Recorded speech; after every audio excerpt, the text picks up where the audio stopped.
रास्ता है, उसको याद करना, और याद करना ही सुमिरन कहलाता है।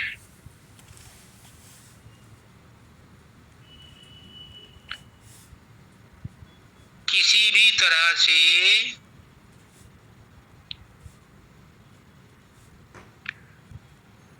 हम उस परमात्मा से या अपनी आत्मा से, परमात्मा को आप कंफ्यूज मत करो, अपनी आत्मा को बात करो, तभी जुड़ सकते हैं जब हम उसे निरंतर याद करते रहें। लेकिन समस्या है मन की। मन बीच में ऐसा दीवार बना है, या ये कह लो कि ऐसा लिंक बना है, जो एक तरफ शरीर से जुड़ा है और दूसरी तरफ आत्मा से जुड़ा है। ये मन है चूंकि काल का एजेंट, माया का एजेंट, इसलिए मन को हिदायत है, उसको इंस्ट्रक्शंस हैं कि किसी जीव को परमात्मा तक ना जाने दे, इसलिए वो हमें सुमरन नहीं करने देता। ये उसकी खासियत है, उसका अवगुण नहीं है, वो अपनी ड्यूटी कर रहा है, उसे इस बात के पैसे मिलते हैं, इसलिए मन दुश्मन नहीं है। अगर मन को दुश्मन मान लिया, मन से झगड़ा करके मन से परे जाने के सोची, कभी भी सफल नहीं हो सकते, क्योंकि मन ही जानता है कि तीसरे तिल से त्रिकुटी तक का रास्ता सिर्फ मन जानता है और कोई नहीं जानता, क्योंकि मन ही संसार में, इस पिंड देश में इस जीव को लेकर के आया है, तो यही वो रास्ता जानता है। इसलिए मन से लड़ाई झगड़ा करके, मन से दुश्मनी करके मन को ताकत देना है। मन से जितना युद्ध करोगे बाली की तरह से, वो तुम्हारा सारा बल लेकर के अपने आप 1.5 गुना हो जाएगा, तुम्हें आधा भी नहीं छोड़ेगा। इसलिए गुरु क्या कहता है? गुरु कहता है कि मन को भी अपने साथ लगाओ, मन को भी सुमरन में लगाओ। मन जब सुमरन में लग जाता है तो यही अजपा जाप करता है। फिर जब तीसरे तिल पर हमारी सारी कॉन्शियसनेस या हमारी आत्मा या सूरत इकट्ठी होती है, तो यहाँ पर भी मन को कहते हैं अब शब्द को सुनो। स्वामी जी महाराज कहते हैं ये मन कस बस में आवे, किसी तरह से बस में नहीं आता। सोता मन कस जागे भाई, सो अब मैं करूं बयान। वो कैसे बस में आता है? सब धुन सुन करके ये बस में आई। सब धुन सुन करके मन बस में आता है, क्योंकि शब्द की धुन में इतना मिठास, इतना रस है कि ये भोग विलास जो संसार के, इन्हें भूल जाता है। और फिर वो जब उसे रस आने लगता है तो ऊपर चढ़ता है और त्रिकुटी में जा करके आराम करता है, तब आत्मा को उससे छुट्टी मिलती है। इसलिए सुमरन कर लीजिए, परमात्मा के पास जाना है तो परमात्मा का सुमरन करो, और मन के साथ ही करो, दोस्ती करके करो।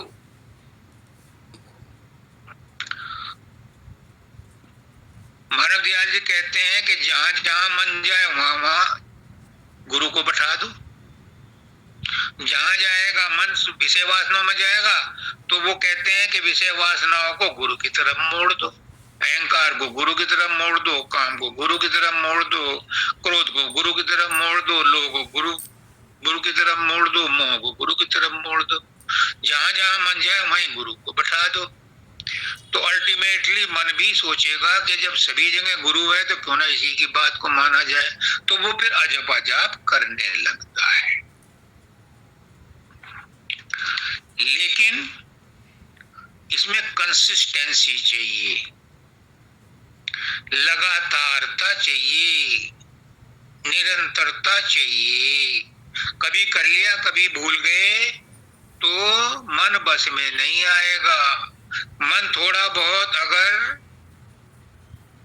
सधा है और उसे तुम छूट दे दो तो फिर वापस अपने स्थान पर पहुंच जाएगा और फिर वापस लाना उसका बहुत मुश्किल हो जाता है। एक बात और समझ लो, जो मैं अपने ऊपर लागू करता हूं, क्योंकि अब मैं दूसरों को सत्संग नहीं देता, मैं अपने आप को सत्संग देता हूं। मैं अपने आप से पूछता हूं कि तू जो ये बता रहा है, जो गुरु तेरे मुंह से बोल रहा है, तूने इस पर आचरण किया क्या? जो दूसरे करेंगे, हाँ किया। गुरु के वचनों पर अमल किया, गुरु की बातों को माना। कैसे? गुरु ने कहा कि बेटा तेरे प्रयासों से तू नहीं मन को वश में कर सकता, मुझसे प्रेम कर। मानव दयाल जी खुद प्रेम करते थे मुझसे और मैं उनसे करता था। शब्दानंद जी ने बहुत प्रेम किया और पुष्करनाथ जी ने तो हद ही कर दी। तो जब गुरु से प्रेम हो जाता है तो उसके लिए करने को कुछ नहीं बचता। सुमरन ध्यान भी करने से नहीं होता, फिर गुरु मेहर से ही सुमरन ध्यान भी होता है। जब गुरु का सहारा मिल जाता है, बरकत मिल जाती है, गुरु से का प्रेम मिल जाता है, तो प्रयास भी सफलीभूत होते हैं। और अगर तुम्हें मन से ज्यादा परेशानी है, तुम्हारा मन किसी तरह से बस में नहीं आ रहा, तो मेरे गुरु ने तरकीब बताई कि मन से ना दोस्ती करो ना दुश्मनी करो, उदासीन हो जाओ, संबंध तोड़ लो, मन को अपना मानो ही मत। मन में विचार आ रहे होंगे, मेरा उन विचारों से क्या संबंध? पड़ोस में झगड़ा हो रहा है, मेरा उससे क्या संबंध? इराक ईरान में लड़ाई हो रही है, इजराइल में लड़ाई हो रही है, अफगानिस्तान पाकिस्तान लड़ाई, मेरा उससे क्या संबंध? जब उनसे कोई संबंध नहीं है तो मन में जो विचार आ रहे हैं उनसे भी मेरा क्या संबंध? अगर मैं उन विचारों से उदासीन हो जाऊं तो मन में विचार आते रहो, थोड़ी देर बाद बंद हो जाएंगे। या मन से कहो कि ला भाई कितने विचार हैं मेरे सामने रख, मैं साधन ध्यान सब छोड़ दिया, अब तेरे से बात करता हूं खुले आम। अपने कमरे में बैठ जाओ और मन से कहो, हाँ भाई बोल, क्या क्या कहना है, क्या बात है। मन एक भी विचार नहीं लाएगा। क्यों?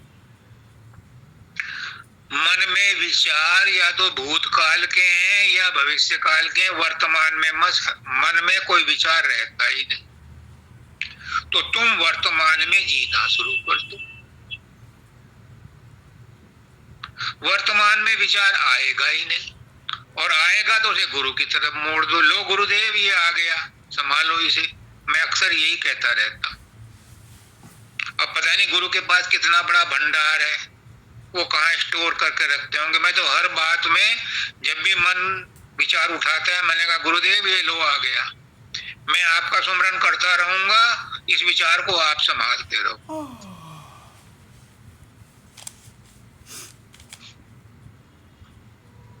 उन्होंने कहा कि ये एक दिन दो दिन का काम नहीं है, ये जीवन भर का संघर्ष है, ये पार्ट टाइम जॉब नहीं है। अगर अध्यात्म में पैर रखा है तो सिर दे के होते हैं सौदे, यहाँ तो सिर भी कट जाए तो भी सस्ता है।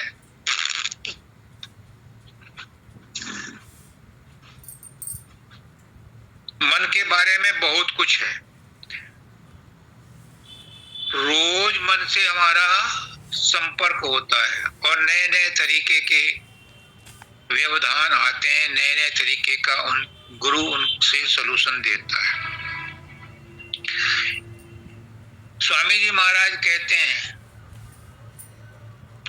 मैं तो आन पड़ी चोरन के नगर, सत्संग बिना जिया तरसे। अगर मन परेशान ज्यादा कर रहा है तो मन चोर है, तो उस गुरु से रिक्वेस्ट करो, सत्संग में जाओ और गुरु से कहो कि गुरुदेव ये मन बस में नहीं आ रहा। तो गुरु सत्संग में कोई ना कोई ऐसी बात बता देंगे, ऐसा चाल चलाएंगे कि तुम्हारी बात समझ में आ जाएगी। क्योंकि गुरु ही हमारा एकमात्र सहायक है, रक्षक है, हमारा इष्ट है, जो हमें हर मुसीबत से बचाता है। और प्रेम करने वाले हैं, वो सब स्वार्थी हैं, स्वार्थ के वश होकर के करते हैं। गुरु ही एक निस्वार्थी है। इस सत्संग में लाभ बहुत है। सत्संग करने से बहुत लाभ है। क्या? एक तो जितनी देर सत्संग में बैठोगे उतनी देर गुरु के औरा में, गुरु के आकर्षण में मन में विचार नहीं आएंगे। फिर दूसरी बात यह है कि सत्संग में कोई ना कोई ऐसी बात समझ में आ जाएगी जो आपको परेशान कर रही है। फिर जब वो बात समझ में आ जाएगी तो आपको गुरु से प्रेम हो जाएगा। गुरु से प्रेम हो जाएगा तो कोई ना कोई आदत छोड़नी पड़ेगी, छूट जाएगी। और क्या है? तुरंत मिलावे गुरु से। सत्संग में चाहे वो ऑनलाइन हो या ऑफलाइन हो, तुम्हारे विचार मानसिक स्तर से गुरु से जुड़ गए तो तुम गुरु से जुड़ गए। नजदीक बैठे हो और विचार कहीं और हैं तो तुम गुरु से नहीं जुड़े। और तुम दूर बैठे हो और गुरु को सोच रहे हो, गुरु के बारे में सोच रहे हो, तुम जुड़े हुए हो। पुष्करनाथ जी ने बताया था, दो दोस्त थे, सत्संग में जा रहे थे। एक को रास्ते में मेला दिखाई दिया, वो मेले में रुक गया। दूसरा गुरु के पास पहुंच गया। जो मेले में रुक गया वो बड़ा पछता रहा था, यार मेले में क्यों रुक गया, ये तो गुरु के पास जाना चाहिए था। और जो गुरु के पास था वो सोच रहा था कि वो दूसरा वाला तो मजे कर रहा होगा मेले में। तो गुरु ने जब अगली बार मिले तो उन्होंने कहा, गुरुदेव मैं बहुत गलती हो गई, मैं पिछली बार आया नहीं आपके पास। तो गुरुदेव ने कहा, तू ही आया हुआ था और जो आया था ये मेले में था।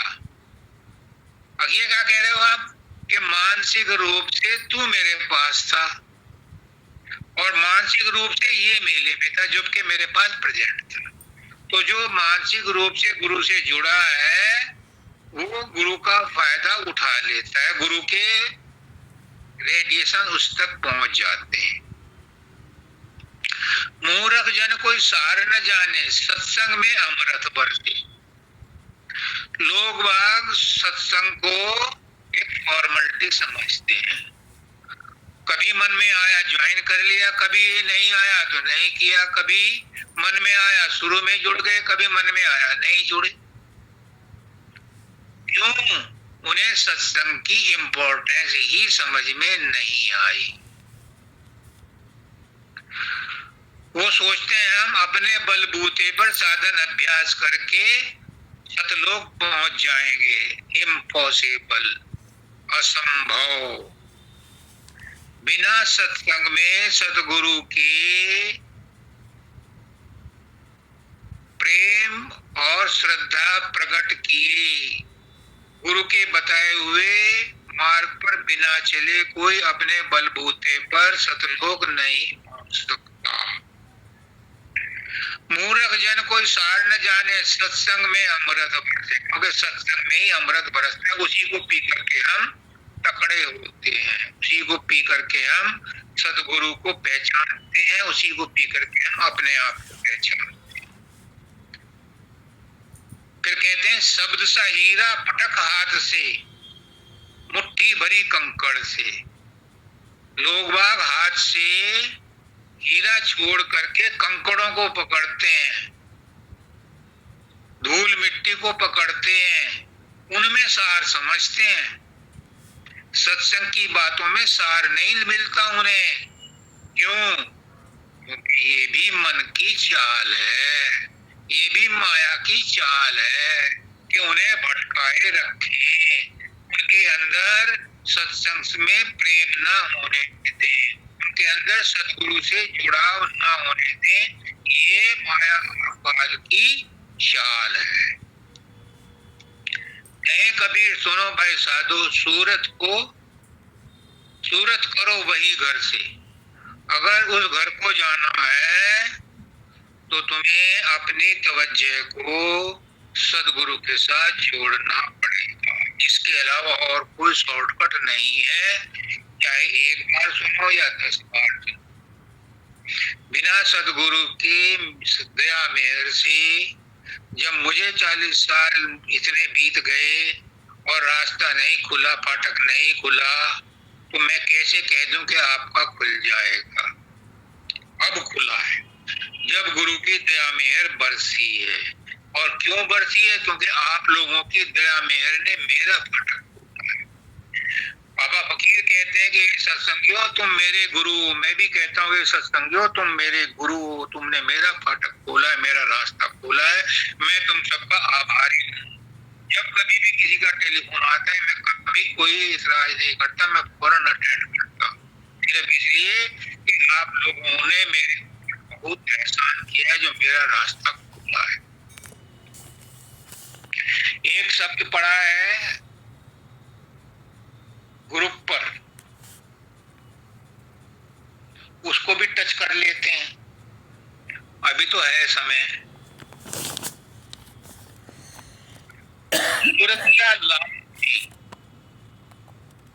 चढ़ गगन निरख गुरु रूप। समझने की बात है, जो अभ्यास करते हैं उनके लिए है, जो अभ्यास नहीं करते उन्हें कम समझ में आएगा। लेकिन गुरु की मौज ये इसलिए बताया जा रहा है कि कभी उनकी भी समझ में आ जाएगा, कभी उनका भी स्तर ऊंचा उठेगा, वो भी इस बात को समझने के काबिल हो जाएंगे। क्या कहते हैं हजूर महाराज 2 नंबर के गुरु, आगरा वाले राय शालिग्राम साहब, कि जब अभ्यास करते करते, अभी मैंने बताया ना कि तीसरे दिल पर इकट्ठी होती है हमारी सारी ऊर्जा, और फिर उसको गुरु के मार्गदर्शन में ऊपर चढ़ाते हैं, सहदल कमल पर त्रिकुटी। तो वो कहते हैं कि जब गगन में चढ़ती है सूरत, गगन मतलब त्रिकुटी में चढ़ती है, तो सूरतिया लाल हुई, सूरत का रंग लाल हो जाता है। अब सूरत का रंग तो लाल है नहीं। जब हनुमान जी अशोक वाटिका में गए तो थोड़ी देर में रावण आ गया, और रावण ने बहुत कुछ धमकी दी सीता को।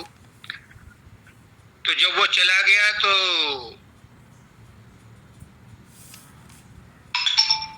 हनुमान ने वो मुद्रिका नीचे डाली, वो लंबा किस्सा, उसको नहीं मैं जोड़ता। उस समय वहां केतकी के फूल थे। केतकी होती है सफेद, लेकिन बताया गया कि केतकी के फूल लाल नजर आ रहे थे हनुमान को। तो शास्त्रकारों ने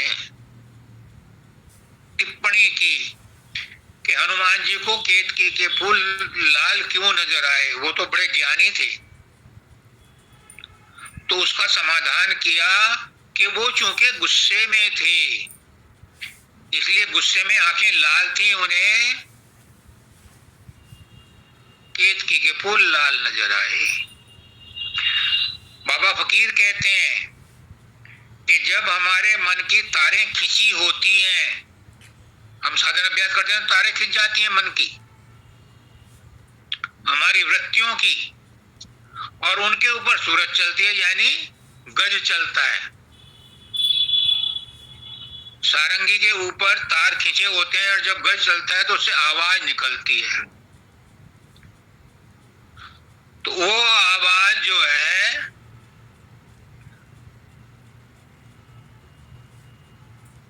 सुनने में सारंगी कहलाती है, सारंगी की धुन जैसी होती है।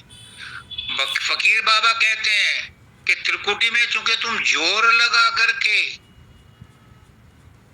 सूरत को ऊपर चढ़ाते हो, तुम्हारा लाल रंग प्रकट होता है, वो तुम्हारे खून का रंग है, वह लाल रंग प्रकट होता है, और वही लाल रंग गुरु का रूप में नजर आता है।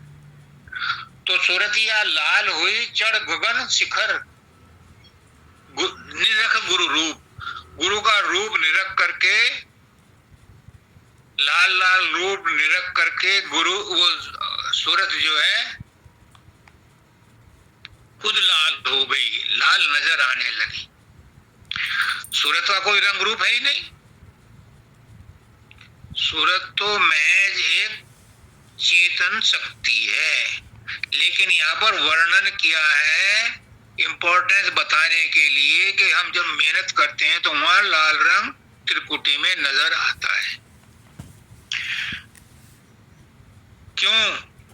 क्योंकि घंटा शंख धुन सुनकर छोड़ दिया भवकूप। सूरत ने उस समय घंटा सुन जो बज रहे थे सहज दल कमल में, वो छोड़ के आई थी।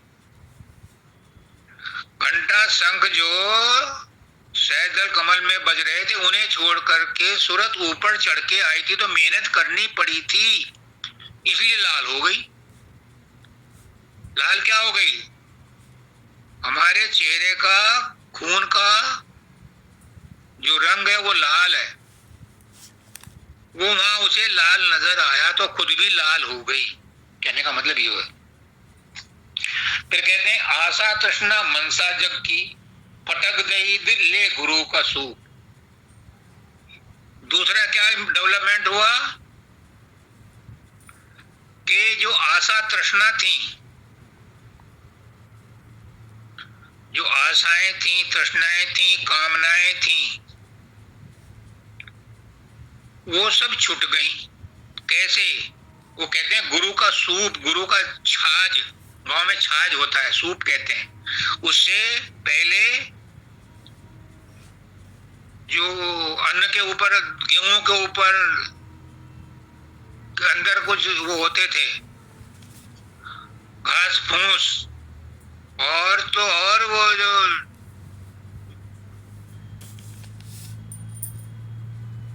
छोटे छोटे दाने होते थे वो भी निकल जाते थे उस छाछ के पटकने से। मैंने भी खूब पटका है गांव में।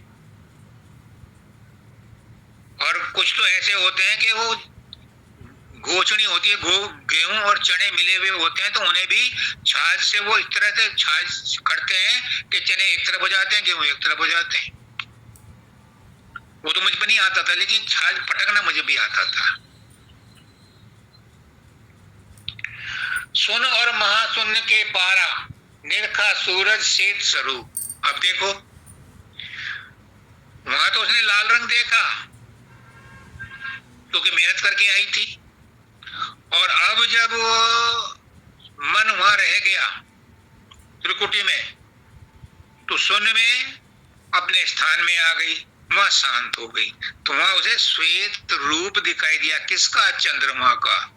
सूरज का श्वेत रूप नहीं दिखाई दिया, सूरज में तो गर्मी है। वहां शून्य में उसे श्वेत रूप दिखाई दिया, गुरु का श्वेत रूप। गुरु का क्या था? वो अपना ही रूप था, वो अपना ही रूप था। अपना भी रूप क्या था? अपना निज रूप क्या है हमारा? आज सुन लो, गुरु कह रहे हैं, मैं नहीं कह रहा। गुरु का निज रूप क्या है और हमारा निज रूप क्या है? आज फैसला हो जाए। हमारा निज रूप और गुरु का निज रूप एक ही है, और वो है शब्द।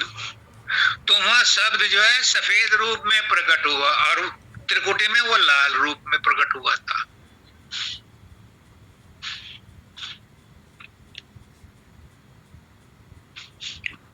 निरखा सूरज श्वेत स्वरूप,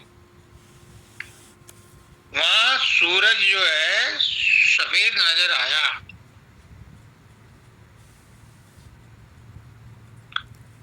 सूरज कैसा है? ये शब्द का रूप है।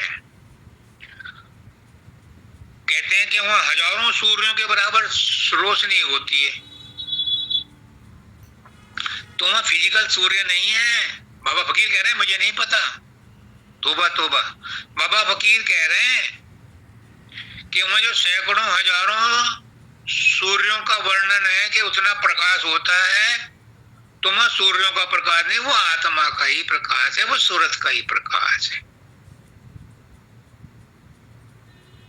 वो जो वहां पर सतलोक में इतना प्रकाश है, अलग लोक में इतना प्रकाश है, अगम लोक में इतना प्रकाश है, वो सब सूरज का अपना प्रकाश है। वहां कोई सूर्य आसमान में नहीं चमकते, और इतने सूरज आएंगे कहां से? वो तो एक दूसरे को जला देंगे वैसे ही।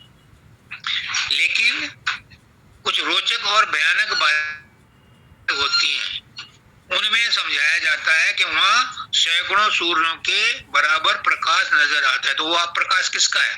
वो आत्मा का ही प्रकाश है, वो सूरज का ही प्रकाश है।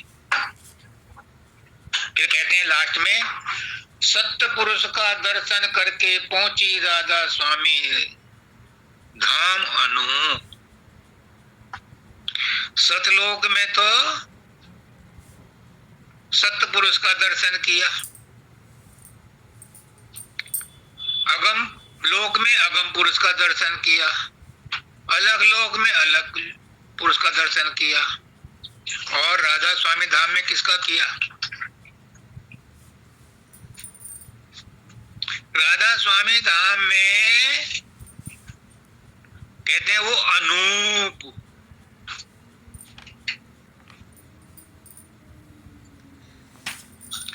अनूप का दर्शन किया, अनूप हो गई। अब समझो क्या है इसका चक्कर, क्या है? सिंपल भाषा में समझो। एक रूप, एक अरूप, एक स्वरूप और ये अनूप। देखो, रूप वो जो इंद्रियां देखती हैं, अरूप वो जो मन देखता है,